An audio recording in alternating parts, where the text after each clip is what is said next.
Bismillahirrahmanirrahim. Assalamualaikum warahmatullahi wabarakatuh.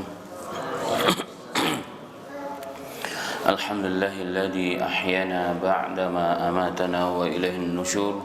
Alhamdulillahilladzi hamdan katsiran tayyiban mubarakan fihi kama yuhibbu rabbuna wa yarda. Allahumma shalli wa sallim ala Muhammadin sallallahu alaihi wasallam wa ala alihi wa ashabihi at-tayyibin wa tahirin wa man sanna bi sunnatihi ila yaumiddin. Yaqulu Allah tabaraka wa ta'ala ya ayyuhalladzina amanu taqullaha haqqa tuqatih wa la tamutunna illa wa antum muslimun. Ya ayyuhan nasu taqu rabbakumul ladzi khalaqakum min nafsin wahidah wa khalaqa minha zawjaha wa batha minhuma rijalan katsiran wa nisaa'a wattaqullaha alladzi tasaaluna bihi wal arham innallaha kana 'alaikum raqiba. Amma ba'd. Alhamdulillah jemaah sekalian yang dirahmati oleh Allah Ta'ala, di pagi yang berbahagia ini kita kembali dimudahkan oleh Allah Ta'ala untuk sama-sama bertakarub kepada Allah, untuk menjalankan perintah Allah, puasa, salat berjamaah dan thalabil ilm. Alhamdulillahirabbil alamin. Baik, langsung saja kepada bahasan kita pada pagi yang berbahagia ini dari kitab Syama'il At-Tirmidzi atau yang dikenal dengan Syama'il Muhammadiyah, sampai pagi yang berbahagia ini ke bab yang ke-10. Silahkan dibuka halaman 65 yang membawa terjemahannya. 65. Halaman 65 yang cetakannya sama dengan saya, yang lainnya bisa berbeda. Yakni bab tentang babu ma jaa qala al-Imam Tirmidzi rahimahullahu taala, babu ma jaa fi khuffi Rasulillah sallallahu alaihi wasallam. Bab tentang khufnya Rasulullah sallallahu alaihi wasallam. Satu di antara jenis pakaiannya Rasulullah sallallahu alaihi wasallam dikenal dengan khuf. Khuf itu kalau diterjemahkan di sini sepatu. Umumnya khuf diterjemahkan dengan sepatu, tapi kalau saya pribadi berdasarkan tentunya merujuk kepada pendapat para alim ulama, kayaknya kurang tepat kalau khuf itu dipanggil dengan sepatu. Karena khuf itu semacam sebenarnya berbeda dengan sepatu. Khuf itu ya mirip tapi berbeda jenisnya, karena khuf itu seperti kaos kaki sebenarnya, tetapi terbuat dari kulit. Dan biasanya dia ada, kalau sekarang ada sletingnya, kalau dulu mungkin kayak semacam ada kancingnya begitu. Kalau sekarang dengan ada sletingnya. Dan biasanya khuf ini dipakai oleh orang-orang yang memang hidup di musim dingin, karena dingin luar biasa. Dan sebelum pakai khuf biasanya pakai jawrab namanya, atau kaos kaki. Dan di luar dari khuf biasanya ada sendal lagi atau sepatu, atau dipakai di musim panas yang sangat menyengat luar biasa. Karena kadang-kadang kalau panasnya luar biasa di beberapa negara terutama itu kaki bisa tidak tahan, maka untuk menyelamatkan kaki kita dipakaikan khuf. Karena itu jarang yang menerjemahkan khuf itu dengan sepatu kalau diterjemahkan, atau pendapat dari kebanyakan para alim ulama fikih bahwa khuf itu tentunya berbeda dengan sepatu. Ya, atau lebih juga bisa diterjemahkan alas kaki yang mirip dengan kaos kaki yang terbuat umumnya kebanyakan dari kulit. Dari kulit. Ya, saya punya cuma tidak bisa dibawa karena harus dicari dulu. Dan begitulah pendapat para alim ulama. Sebelum kita masuk ke hadis, pada bab ini ada 2 hadis. Jadi pendapat alim ulama disebutkan juga dalam kitab Mausu'ah Al-Fiqhiyah yang dicetak oleh Kementerian Agama dari Kuwait. Juga dikatakan bahwa khuf itu adalah alas kaki yang terbuat dari kulit, semacam kaos kaki yang menutupi mata kaki. Jadi khuf itu syaratnya menutupi mata kaki, sama persis seperti kaos kaki sebenarnya, cuma sampai di atas begini, ya, sampai di atas mata kaki umumnya khuf itu. Begitu juga pendapat para alim ulama yang lain bahwa khuf itu adalah sesuatu yang dipakai di kaki yang terbuat dari kulit umumnya ataupun dari yang lainnya, walaupun dia berbeda dengan kaos kaki, tapi sama-sama menutupi mata kaki ya, sama-sama menutupi mata kaki. Tetapi kalau kaos kaki umumnya terbuat dari kapas atau semisalnya ya, bahan-bahan yang bisa dibuat untuk kaos kaki. Ini terkait dengan khuf ya, sebelum kita masuk kepada bahasan. Baik ya, jadi mungkin terjemahan bab sepatu Rasulullah mungkin agak dikasih catatan ya. Jadi bukan sepatu, karena sepatu berbeda sekali dengan khuf.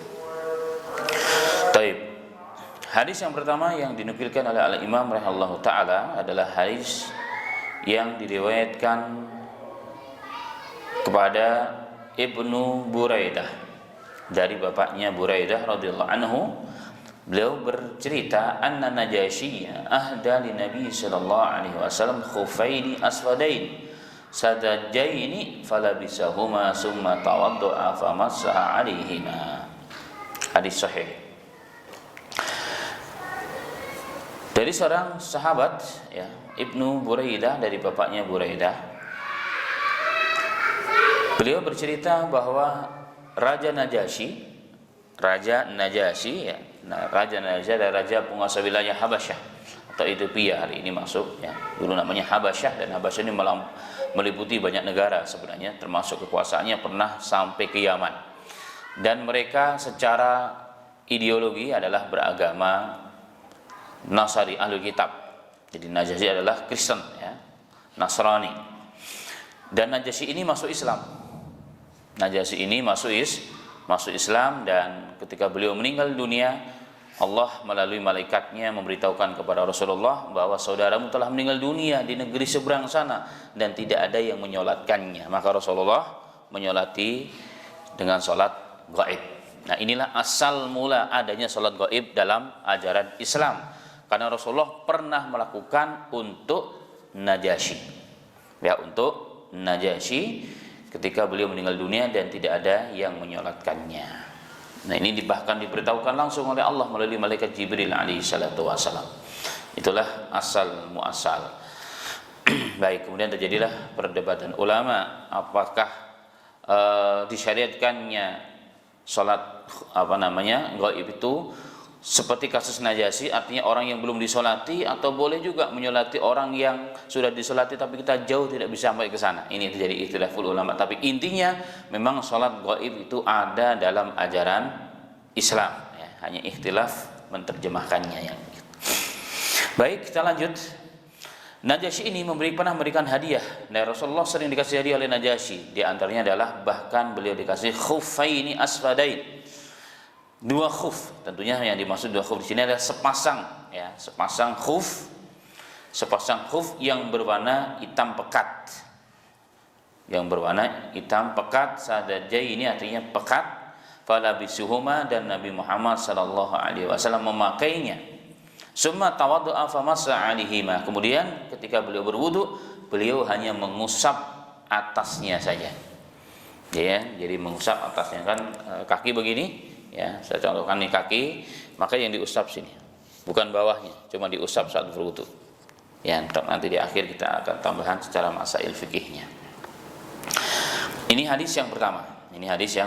Nah, di sini yang perlu digarisbawahi bahwa Rasulullah berarti punya khuf, sepasang khuf pemberian hadiah dari An-Najasyi. Baik. Yang kedua adalah hadis yang diriwayatkan oleh Al-Imam rahimahullahu taala kepada Al-Mughirah bin Syu'bah radhiyallahu anhu. Beliau bercerita, anna dihyatu lin Nabi sallallahu alaihi wasallam khuffaini falabisahuma. Wa qala Israil an Jabir an Amir wa jubatan falabisahuma hatta takharraqa la yadri Nabi sallallahu alaihi wasallam adakiyun huma am la. Qala Abu Isa wa Abu Ishaq, hadha Abu Ishaq Asy-Syaibani wasmuhu Sulaiman. Diriwayatkan kepada Al-Mughirah bin Syu'bah radhiyallahu anhu, beliau bercerita, Dihyah pernah memberikan hadiah sepasang sepatu kepada sepasang khuf, di sini sepasang khuf kepada Nabi Muhammad sallallahu alaihi wasallam, dan Rasulullah memakai khuf tersebut. Kemudian di bawahnya ada tambahan dari berkata Israil, dari Jabir, dari Amir. Dan juga Rasulullah tidak hanya diberikan khuf, tapi juga dikasih jubah. Nah, kemarin telah disampaikan perbedaan gamis dengan jubah. Perbedaan gamis dengan jubah. Rasulullah berarti dikasih khuf, sepasang khuf dan juga jubah oleh Dihyah.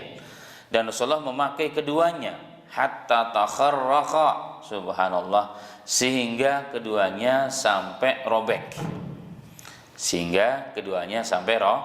Robek. Ya, jadi keduanya sampai robek dipakai oleh Nabi Muhammad sallallahu alaihi wasallam. Dan Nabi Muhammad sallallahu alaihi wasallam tidak tahu apakah khuf tersebut itu diambil dari hewan yang disembelih secara syar'i ataupun tidak. Rasulullah tidak tahu itu. Pokoknya Rasulullah dikasih dan Rasulullah memakainya. Dan kenapa disebutkan ini? Ini perlu digarisbawahi, kalau dalam fikih ini jadi bahasan juga. Ya, ini jadi bahasan juga. Baik. Nah, bisa dilihat di situ di bawahnya ada gambar, ya, sepatu Rasul sallallahu alaihi wasallam, maksudnya adalah khuf di sini. Sepatu Rasul sallallahu alaihi wasallam adalah khuf yang ada di Istanbul. Ya, dia ada di Museum Istanbul, Turki. Baik. Dari dua hadis ini, ya, maka jelas, ya, sesuai dengan judul bab, bahwa Nabi Muhammad SAW mempunyai khuf, bahwa khufnya ada dua, khuf yang dihadiahkan, beliau mendapat hadiah dari Najasyi dan dari Dihyah. Dan Rasulullah sering, ya, mendapatkan itu. Dan Rasulullah kalau diberikan hadiah diterima. Rasulullah kalau diberikan hadiah, baik berupa barang atau kendaraan ataupun makanan, maka Rasulullah menerimanya. Tetapi Rasulullah kalau diberikan sedekah atau diberikan zakat, maka beliau diterima, kemudian dibagi-bagikan kepada para sahabat. Itu bedanya kita dengan Rasul. Rasulullah tidak pernah menolak, dikasih dia tidak meminta, diterima. Kenapa? Karena menerima hadiah, menerima pemberian orang bagian dari akhlak yang baik, karena menghargai pemberian orang udah capek-capek, mungkin sudah jauh-jauh memberikan spesial untuk Rasul, diterima. Tapi kalau ini bukan hadiah, Rasulullah akan kasih ke orang lain. Kenapa demikian? Karena Rasulullah diharamkan menerima pemberian dari orang lain selain hadiah. Karena sedekah ataupun zakat itu sesungguhnya adalah kotoran dari harta orang, dan Nabi Muhammad diharamkan. Bukan hanya Nabi Muhammad, keluarga besar Rasulullah diharamkan. Makanya orang-orang yang punya nisbah atau yang dikenal kalau di beberapa negara dengan syarif, Indonesia dengan Habib, ya kan, insahah nisbatuhu, kalau sahih nisbahnya, mereka tidak boleh menerima zakat ataupun sedekah. Bahkan walaupun mereka mungkin dulu ada kasus, ya, yang ada teman, ya, walaupun beda alma maternya memang, katanya beliau masih keturunan Rasulullah. Saya tanya, kamu betul? Kata orang tua saya demikian, ya, disebutkanlah sanadnya bla bla sampai Rasulullah SAW. Saya bilang, kalau antum yang begitu, ini pondok pesantren, ini lembaga antum yang antum belajar di dalamnya, itu semua berasal dari sedekah dan zakat, seperti sebagian juga hibah dari masyarakat. Ya, antum nggak bisa tahu apakah yang antum makan sekarang ini hibah dari orang atau hadiah ataupun sedekah. Tapi umumnya sedekah dan zakat, maka untuk kehati-hatian antum nggak boleh makan. Bagaimana caranya? Berarti antum harus bayar ke lembaga tersebut, walaupun lembaga tersebut menggratiskan karena dapat beasiswa. Nah, ini menjadi catatan penting bagi orang yang bertakwa. Baik, mengambil jalur takwa, ya, walaupun ada yang mengatakan kan kita tidak tahu, ya, itu bukan urusan kita. Tapi kalau kita tahu asalnya dari mana kebanyakan. Baik, itu Nabi Muhammad SAW kenapa menerima? Karena bentuknya adalah hadiah. Rasulullah dikasih hadiah, ya, maka diterima dan dipakai. Jadi Rasulullah punya dua khuf dan dipakai. Bahkan yang tadi disebutkan, yang dari dihya sampai rusak, rusak, termasuk juga jubahnya dipakai Rasulullah sampai rusak, tidak diganti-ganti. Karena Rasulullah mungkin tidak kepikiran mau beli yang baru, ya kan, selagi masih ada tetap dipakai. Baik, maka dari dua hadis tersebut maka dapat dipahami bahwa khuf itu ada dalam bagian pakaiannya Rasulullah dan ada dalam bagian syariat. Makanya muncullah hukum tentang khuf itu. Muncullah hukum dalam khuf itu. Muncul dari bab apa? Dari banyak hal. Termasuk pakaiannya Rasulullah dari sisi sunnah, dari sisi kebiasaan Rasulullah, atau dia juga akan masuk dalam bab fikihnya. Kemudian juga masuk dalam bab akidah. Baik, kita masuk dulu dalam bab akidah. Dari sisi mana dia masuk dalam bab akidah? Adalah perkataan Ali bin Abi Thalib yang mengatakan dalam riwayat yang insyaallah sahih dinisbahkan kepada Ali bin Abi Thalib, radhiyallahu anhu, dalam riwayat Abu Dawud, ya. Dalam riwayat Abu Dawud, Ali bin Abi Thalib beliau pernah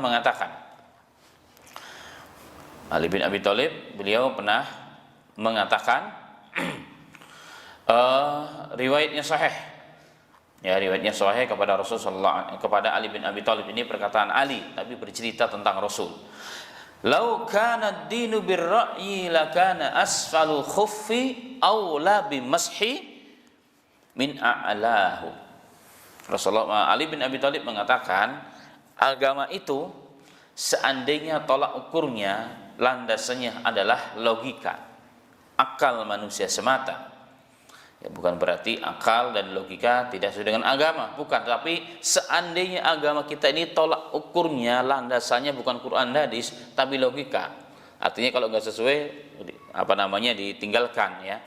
Maka dalam kasus mengusap khuf tadi, sebagaimana dalam hadis yang pertama, adalah yang diusap bukan atasnya tapi bawahnya. Bawahnya yang harusnya diusap, bukan atasnya, ya, bukan atasnya. Kenapa? Karena yang bawah itulah yang menginjak lantai, yang menginjak tanah, kemungkinan besar begitu. Tetapi waqat ra'aitu Rasulullah sallallahu alaihi wasallam yamsahu ala dhahiri khuffaihi. Tetapi aku melihat Nabi Muhammad sallallahu alaihi wasallam ketika berwudu, beliau mengusap punggung dari kedua telapak kakinya yang ada khuf. Akal kita harusnya, kalau logika yang berjalan, akal yang menjadi tolak ukur dalam kebenaran Islam, bukan Quran dan bukan hadis, maka harusnya bawah. Itu logikanya yang langsung dapat kita pahami. Bawah, kenapa? Bawah yang menginjak kotoran, bawah yang menginjak tanah dan lain. Tapi kenapa yang di atas? Nah, kalau Ali bin Abi Thalib, kenapa aku membasuh di atas, maksudnya begitu? Karena aku melihat ada contoh dari Rasulullah, selesai. Jadi dalam urusan agama, kalau ada contoh dari Rasulullah sudah selesai. Walaupun akal kita belum menerima, karena belum sanggup menerima, ya kan. Sekali lagi, bukan berarti akal nggak sesuai, tidak sejalan dengan agama. Tetapi terkadang akal manusia itu berbeda-beda tingkatannya. Maka yang jadi tolak ukur dalam bab ini bukan akal kita, standarnya bukan adalah logika kita, tapi dalil yang dinakalkan. Makanya ada istilah dalam agama ini adalah taqdimun naqli minal aqli, mendahulukan yang dinukilkan, bukan dengan akal kita. Yang dinukilkan apa? Quran dan hadis. Itulah landasan kebenaran sesuatu. Ya, walaupun sepintas tidak bertentangan, tapi ada Qurannya sahih, hadisnya sahih, sudah selesai. Kalau Quran hadis sahih, ya kan.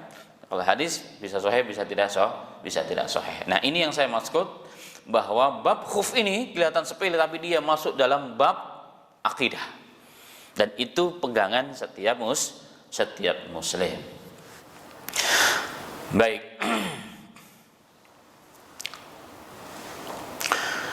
Kemudian dari secara fikih, kapan kita boleh mengusap khuf ketika sedang berwudu? Ya, kapan kita boleh mengusap khuf? Ketika sedang berwudu. Syaratnya adalah jika sebelum memasukkan kedua kaki kita ke dalam khuf, baik itu langsung masuk ke khuf, walaupun umumnya itu masuk dulu ke kaos kaki, itu sudah bersuci. Kalau kita sudah bersuci, ya kan, kita sudah bersuci masuk ke dalam khuf langsung ataupun lewat kaos kaki, maka saat batal dan mengulangi wudunya, cukup diusap atasnya. Jadi khuf ini boleh untuk tidur, boleh apa saja, ya kan, nggak dilepas boleh. Dan dalam hadis yang sahih, aturannya adalah jika kita tidak dalam kondisi safar, mungkin karena kita sakit, nggak boleh kena air, boleh pakai khuf. Ya, tapi kita dalam kondisi mukim tidak safar, maka boleh sehari semalam, berarti 24 jam. Katakan sekarang jam 6 kita pakai, ya kan, sebelumnya kita bersuci dulu. Sudah bersuci sempurna, baru pakai khuf. Tadi katakan langsung pakai khuf langsung atau pakai kaos kaki, dimasukkan. Kemudian kita batal, kita tidur, kita jalan-jalan dan sebagainya, ya, buang air kecil, buang air besar, nggak apa-apa, nggak dilepas, nggak ada masalah. Yang penting bukan karena mandi, kalau mandi wajib pasti dilepas. Kemudian waktu mau zuhur kita terbangun atau mau sholat duha terbangun wudu, kita sudah kencing, kita sudah banyak hal kita lakukan, yang penting bukan junub, maka saat kita berwudu cukup diusap atasnya. Berapa kali? Cuma sekali. Sekali, walaupun ada sebagian pendapat 3 kali, tapi kalau hadisnya hanya sekali dan itu punggungnya. Jadi caranya bagaimana? Wudu dibasuh dengan air, diusap gini. Ya, maaf saya angkat. Katakan saya sedang berwudu begini. Pas bagian air, cukup pakai tangan kita, tangan kanan atau dua-duanya bareng juga boleh. Begini cuma. Cukup begitu, cukup diusap. Itu secara fikihnya. Dan itu boleh bagi yang tidak mukim selama 24 jam, 1 kali 24 jam. Kalau kita mau pakai lagi karena nggak kena air, ya sudah. Pas ke 24 jam atau jam ke 24 kita lepas, ya kita bercuci lagi, kita pakai lagi. Kalau tidak bau kita pakai lagi atau kita keringkan dulu atau kita ganti yang baru kita pakai lagi. 24 jam berikutnya dilepas lagi, kemudian dipakai lagi. Nah, bagaimana kalau musafir? Kalau seorang musafir boleh 24 jam kali 3 kali. Jadi 3 hari 3 malam. 3 hari 3 malam. Emang tidak bau? Di negara kita mungkin lembab, ya. Di negara kita mungkin lembab, tetapi di negara-negara yang saya katakan tadi, ya, seperti di Saudi Arabia secara khusus, di wilayah-wilayah yang punya 4 musim, itu tidak lembab. Bahkan ada riwayat saya 1 pekan boleh. Tapi umumnya 3 hari 3 malam, dan itu sangat menolong. Dan itu diantara hikmahnya kenapa boleh pakai khuf dan boleh diusap, itu sangat menolong bagi orang-orang yang tinggal di wilayah yang seperti itu, sehingga kaki tetap hangat dan terjaga kesehatannya dan keselamatannya tentunya. Itu yang pertama. Baik di musim dingin ataupun di musim panas, dan juga menolong bagi orang-orang yang sedang sakit. Menolong bagi orang-orang yang sedang sakit. Ini boleh, ya. Menolong bagi orang yang sedang sakit, karena kehangatan kaki itu penting. Kalau enggak kencing-kencing lulu, ya kan?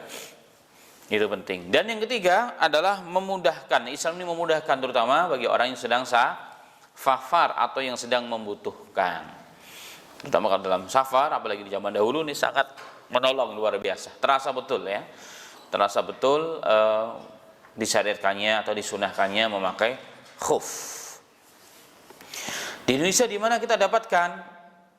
Ya mungkin di toko-toko buku-buku Islami, biasanya toko-toko Islam mungkin ada, ya mungkin ada. Tetapi kalau yang haji dan umroh biasanya dapat, ya.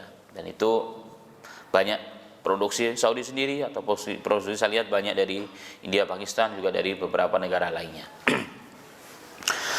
Taib, itu tentang khuf, ya, tentang aturan pakai khuf.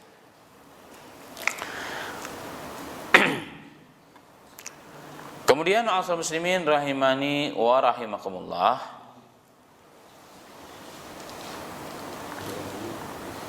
apakah boleh khuf ini dikiaskan kepada sepatu?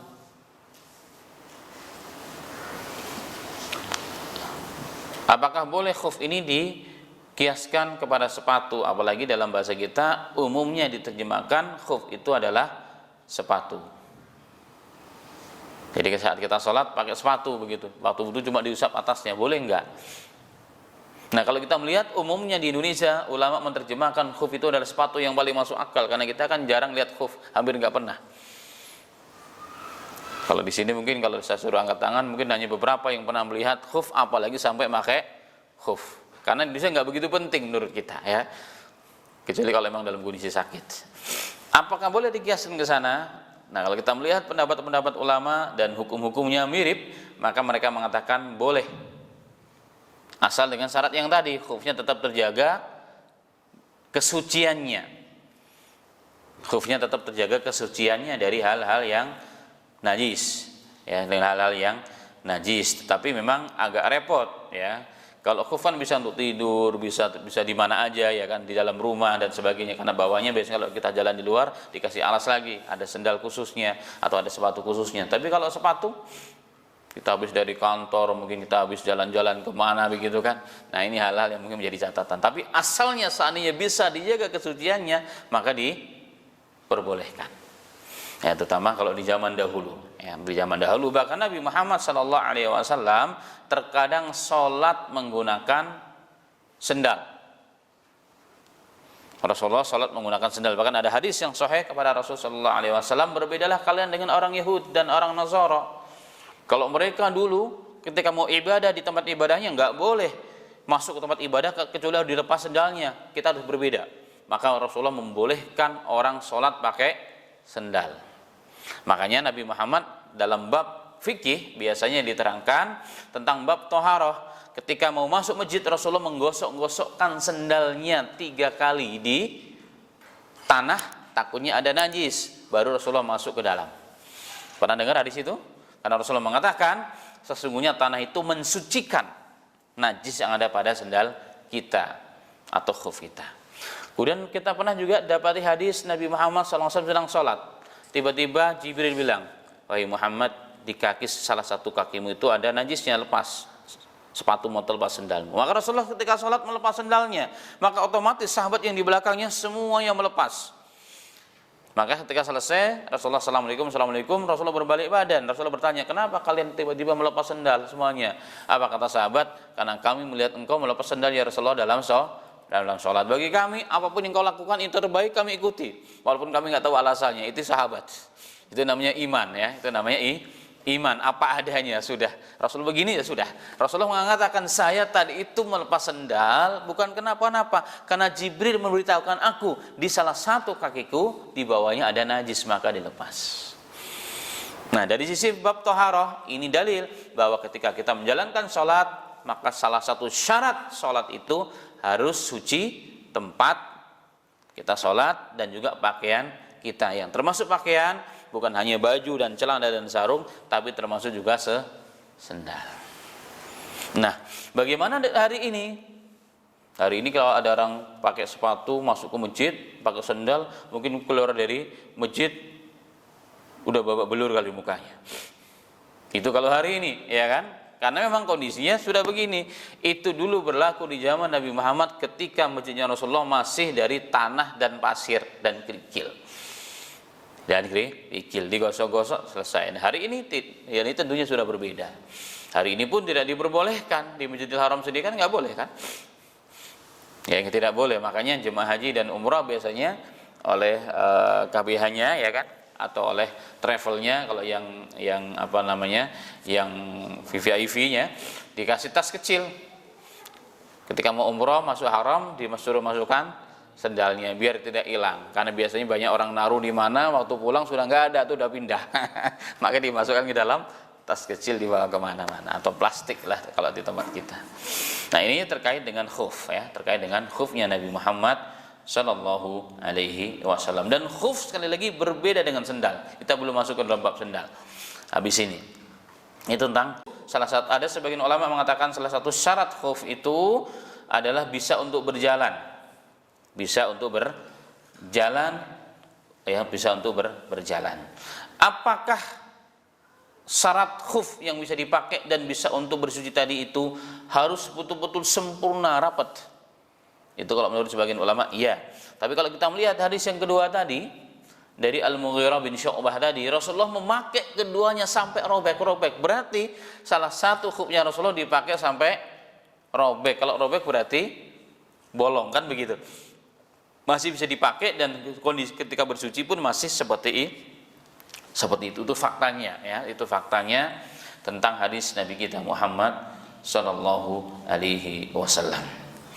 Baik, sekali lagi tentang bolehnya memakai khuf, hadisnya ada, dan bolehnya memakai khuf aturannya dalam agama. Kalau dalam syariat, kalau mukim sekali satu hari 24 jam ya, sehari semalam, berarti kalau musafir 3 kali 24 jam, jadi 3 hari 3 malam. Apa dalilnya? Dalilnya ada yang sahih. Di antaranya adalah hadis dari Safwan bin Asal radhiyallahu anhu, beliau mengatakan, fa amarna an namsaha ala khufaini idza nahnu adkhalnahuma ala dhahrin thalathan idza safarna wa yawman wa laylatan idza aqamna wala nakhla'uhuma min ghaidin wala baulin wala naumin wala nakhla'uhuma illa min janabatin. Wal hadisus sahih. Hadis sahih.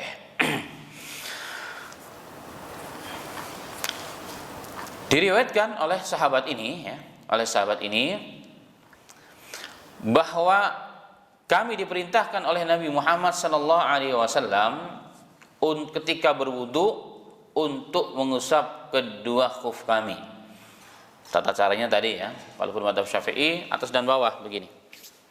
Kalau mazhab Syafi'iyah ya, atas dan bawah, ini kaki mau saya angkat begini. Nah, itu pendapat Syafi'iyah. Tapi kalau menurut kepada hadis-hadis kebanyakan dan hadisnya sahih semuanya cuma sekali diusap. Jahit. Sahabat ini mengatakan kami diperintahkan oleh Rasulullah sallallahu alaihi wasallam untuk mengusap kedua khuf kami ketika kami sedang berwudu. Jika kami memakainya kondisi kaki kami sudah bersuci, atau kondisi kami sudah bersuci alias telah berwudu, maksudnya begitu. Telah berwudu. Sampai berapa hari waktunya? 3 hari jika kami sedang bersafar, 3 hari 3 malam ya. 3 kali 24 jam, 3 hari 3 malam jika sedang bersafar. Dan 1 hari dan 1 hari 1 malam, jadi 1 kali 24 jam idza aqamna, ketika kami mukim tidak sedang bersafar. Wala nakhla'ahuma min ghaidin, dan kami tidak perlu melepaskan keduanya ketika kami sedang buang hajat besar, atau wala baulin, hajat kecil, wala naumin, ketika kami tidur, dan kami tidak melepaskan kecuali jika kami mandi janabah baru kami lepas, kemudian setelah itu kami pakai kembali. Hadis ini sahih. Kemudian dalam hadis yang lain dari Ali bin Abi Thalib, ja'ala Rasulullah sallallahu alaihi wasallam salasata ayyamin walayaliyahunna li musafirin wa yawman wa lailatan lil muqim. Rasulullah sallallahu alaihi wasallam ya menjadikan aturan ketika memakai khuf 3 hari 3 malam ketika safar bagi seorang musafir, dan 1 hari 1 malam bagi orang yang mukim. Hadisnya juga sahih. Sahih. Dan ini menolong sekali ya, ini perlu dibeli. Sewaktu-waktu selain bisa mengamalkan hadis-hadis seperti ini, dan juga menolong kita dalam kondisi keluarga ada yang sakit ya, dalam kondisi kedinginan dan seterusnya. Ini sangat menolong kita. Baik.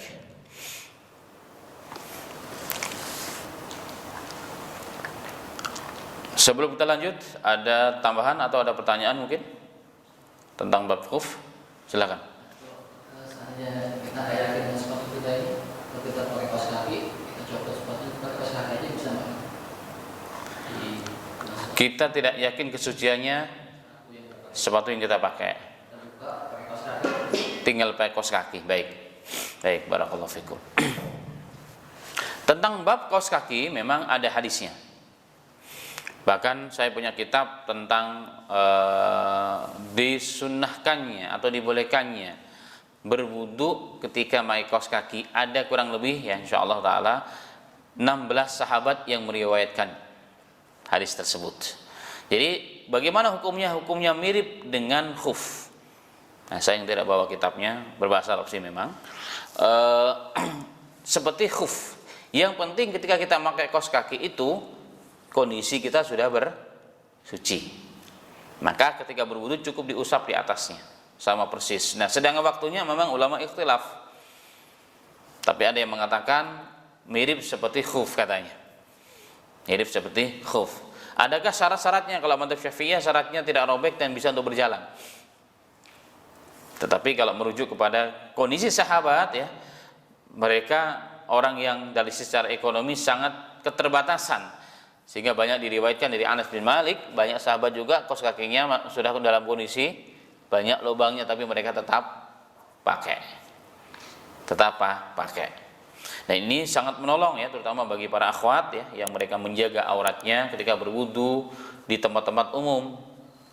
Tempat-tempat umum, di mal-mal pastinya ya kan. Kalau mereka harus melepas kaos kakinya di tempat umum ya kan, padahal dia sudah menutup hijab secara sempurna, tapi ketika berwudu tetap harus mengangkat betis dan seterusnya. Ini hal yang luar biasa. Tapi permasalahannya tempat wudunya kering pun basah kan itu. Kalau basah ya malah tambah repot.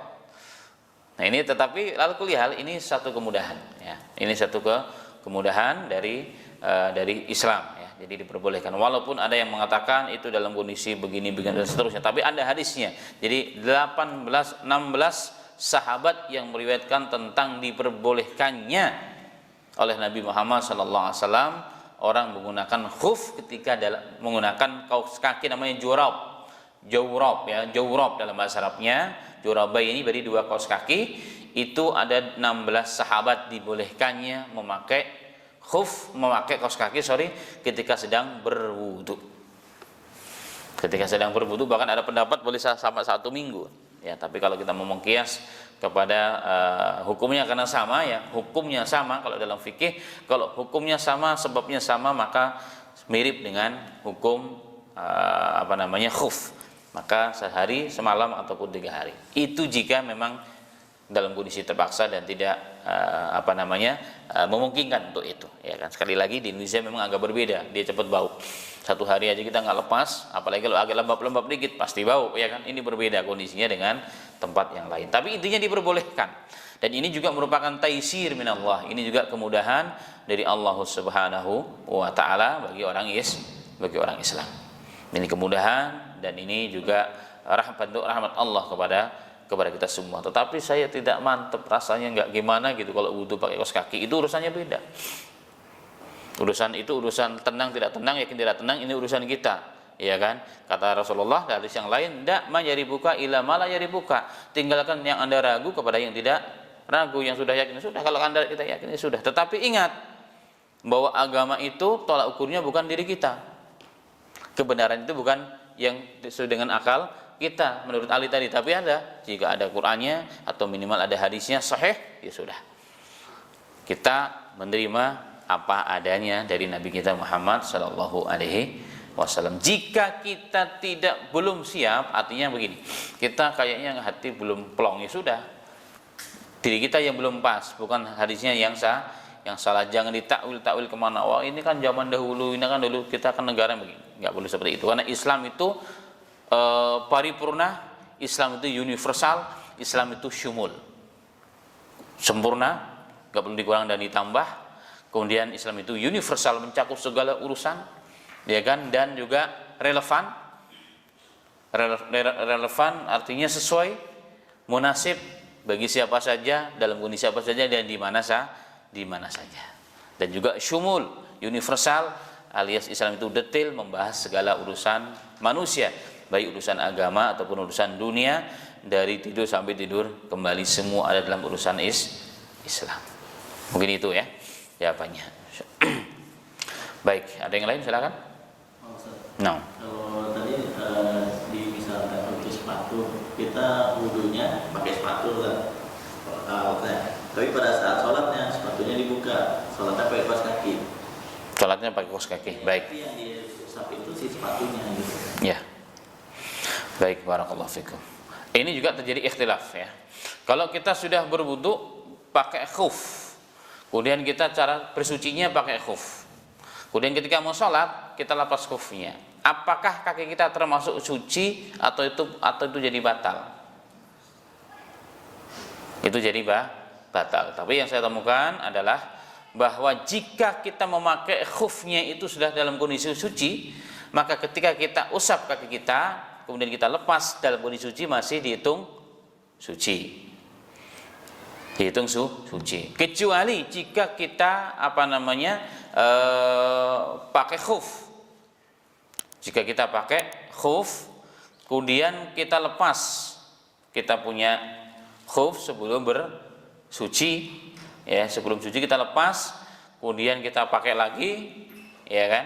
Kita pakai lagi, kita usap, itu tidak sah. Itu pendapat yang pernah saya baca. Tetapi jika kita ragu, ya sudah, lepas aja, selesai, udah. Daripada kita sah nggak kira-kira salat saya, ya kan? Tadi saya lepas khuf saya. Saya lepas khuf saya. Karena pembatalan khuf itu jika dalam kondisi kita tidak bersuci, kita lepas khufnya, kita sudah batal nih, belum wudu. Katakan kita sudah pakai khuf, sudah setengah hari, kayaknya gerah banget nih kaki, ya kan? Indonesia kan gerah nih, kita lepas, dan saat itu kita dalam kondisi tidak bersuci, walaupun hadas kecil, kita lepas tuh khuf, ya sudah, berarti sudah batal pakai khufnya.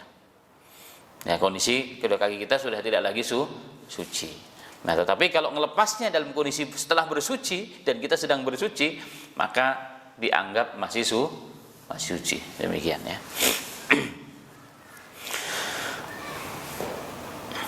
Ada yang lain? Silakan.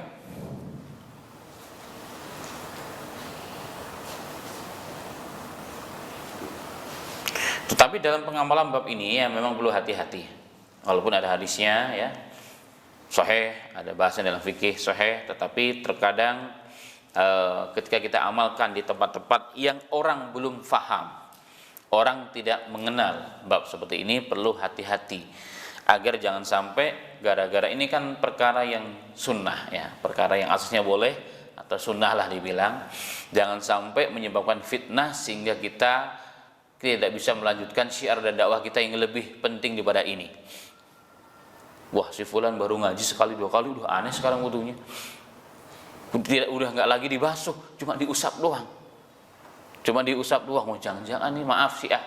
Karena Syiah berwudunya, bedanya kita dengan orang Syiah adalah apa? Kalau Ahlussunnah wal Jamaah, ya, ini di luar bahasan khuf, kita dibasuh. Ya, kedua kaki kita dibasuh, wajib dibasuh.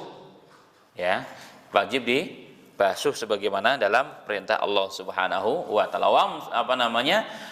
Waghsilu, ya, waghsilu, ya.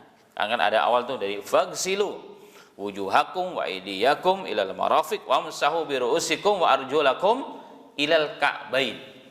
Maka basuhlah kedua kakimu sampai mata kaki. Itu perintah agama Quran. Tapi kalau orang Syiah itu tidak dibasuh, ingat, cuma diusap. Padahal Rasulullah dalam Sahih Bukhari mengancam orang yang berwudu bahkan ada sekoin lebarnya kaki masih kering. Apa kata Rasulullah? Wailul aqabi minan nar. Celakalah orang itu dimasuk neraka. Sampai sebegitu, karena tidak sah. Wudunya tidak sah, ibadahnya berarti tidak sah. Jadi makanya bab tentang membasuh kaki dan mengusap kaki ini kan urusan cabang agama, urusan fikih. Tetapi dalam kitab akidah ini dimasukkan dalam urusan akidah. Bab mengusap atau membasuh kaki ini hampir ulama-ulama dahulu, ya, memasukkan bab tersebut dalam urusan akidah. Kenapa? Karena ini dianggap pembeda antara ajaran Sunni Ahlussunnah wal Jamaah dengan ajaran Syi'i tasyayyu', orang-orang Syiah. Lah kok bisa mereka begitu? Ya, ada dalilnya cara baca Qur'annya. Kalau Ahlussunnah wal Jamaah membaca wa arjulakum ilal ka'bain, ya, itu mudhaf kepada waghsilu wujuhakum, basuhlah muka kalian, wa aydiyakum ila marafiq, ya kan? Jadi wawunya di sini ataf menyambung kepada yang awal. Waghsilu, basuhlah muka kalian, kedua tangan kalian sampai persendian. Nah, kemudian setelah itu apa kata Allah? Nanti bisa dilihat dalam surah Al-Maidah ayat 6. Kemudian wamsahu bi ru'usikum, maka kemudian basuhlah kepala kalian. Nah, orang Syiah itu menyambungkan kalimat wa arjulakum itu kepada yang dekat. wamsahu, dan usaplah kepala kalian dan usaplah kaki kalian. Makanya mereka bacanya bukan wa arjulakum, tapi wamsahu birusikum wa arjulikum, bukan arjulakum. Maka bacanya harus benar, karena itu maknanya sudah berbeda. Wamsahu birusikum wa arjulakum itu bacaan Ahlussunnah, sehingga kaki ketika sampai di kaki, kakinya dibasuh, dan itulah tafsir daripada Rasulullah. Tapi kalau orang Syiah tidak, dia tutup mata dengan hadis, karena mereka tidak mengimani hadis-hadis Ahlussunnah. Kok mereka punya tafsir sendiri? Ya, karena mereka kan ada hadisnya dalam Sunnah wal Jamaah, tapi mereka tidak mengimani hadis-hadis Ahlussunnah. Kenapa? Hadis-hadis Ahlussunnah diriwayatkan oleh para sahabat yang dianggap kafir oleh mereka. Itu masalahnya, ya kan? Dianggap kafir oleh mereka sehingga mereka tidak menerima riwayat orang kafir. Loh, sahabat kafir? Iya.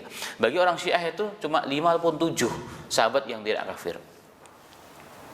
Yang lainnya kafir, termasuk Abu Bakar kafir, Umar kafir, Utsman kafir, ya kan? Bahkan ibunda Aisyah pun kafir, kata mereka, sekarang di neraka digantung karena dia berzina, berselingkuh dengan siapa? Dengan seorang sahabat. Itu tuduhan mereka. Na'udzubillah min dzalika. Sehingga mereka tidak menerima, sehingga mereka punya hadis semua yang dianggap di Ahlul Bait. Namanya kitab Al-Kafi. Nah, maka mereka membacanya bukan wa arjulakum, tapi wa arjulikum, sehingga mereka diusap. Nah, takut, makanya kembali kepada maksud. Maka dalam mengamalkan hadis-hadis yang tadi kita baca, tolong juga harus hati-hati dan lihat kondisinya. Bukan kita takut dengan umat, tidak, tapi jangan sampai gara-gara perkara begini maksud kita untuk menyebarkan dakwah yang lebih bagus lagi terhenti gara-gara urusan yang seperti ini. Ini yang menjadi catatan. Itu namanya fiqh dakwah, ya. Yang harus, mana yang harus diutamakan dan mana yang harus ditakhirkan. Baik, ada yang lain? Silakan.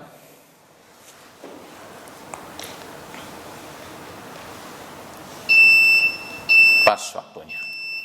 Baik, kalau tidak ada, ya kita tutup kajian kita pada bagi yang berbahagia ini. Semoga menambah ilmu kita, menambah cinta kita kepada Rasulullah SAW. Dan ini juga satu dalil bahwa Islam begitu sempurna, begitu syumul, ya, begitu universal, ya, dan juga relevan, munasib sedang zaman dan tempat. Hadis ini bahasan kita cocok untuk kapan saja, di mana saja, siapa saja, ya. Tidak boleh mengatakan ini cocoknya untuk negara-negara yang kayak di Arab, Indonesia mah enggak, semua cocok. Hanya mungkin bagaimana cara mengaplikasikannya kita dalam kehidupan nyata sehari-hari, penuh dengan hikmah dan kebijakan dan fiqh dakwah yang benar. Demikian, wafaqana wa iyyakum lima yuhibbu wa yarda, walhamdulillahirabbil alamin. Assalamualaikum warahmatullahi wabarakatuh.